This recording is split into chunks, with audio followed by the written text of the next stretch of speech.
أعوذ بالله من الشيطان الرجيم.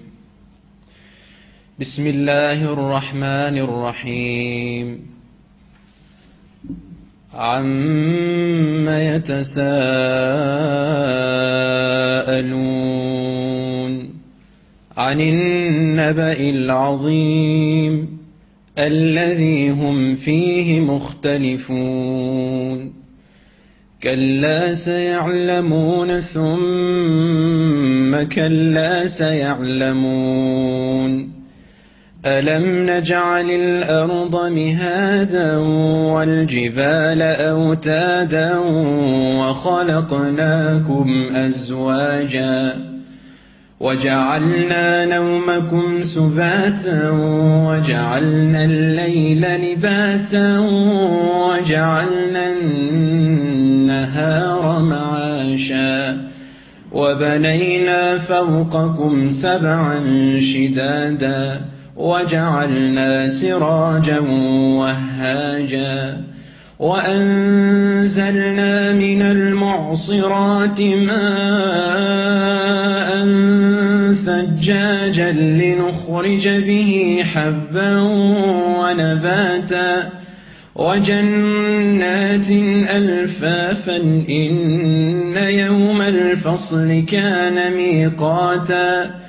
يوم ينفخ في الصور فتأتون أفواجا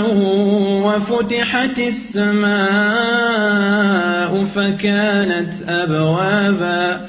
وسيرت الجبال فكانت سرابا إن جهنم كانت مرصادا للطاغين مآبا لابثين فيها أحقابا لا يذوقون فيها بردا ولا شرابا إلا حميما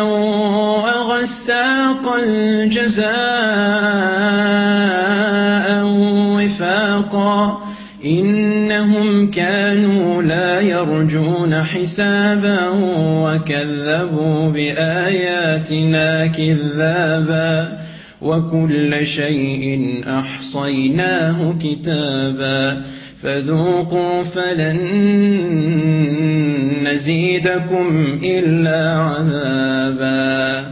إن للمتقين مفازا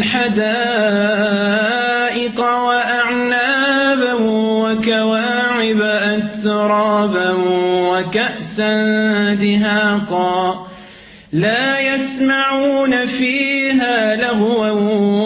ولا كذابا جزاء من ربك عطاء حسابا رب السماوات والأرض وما بينهما الرحمن لا يملكون منه خطابا يوم يقوم الروح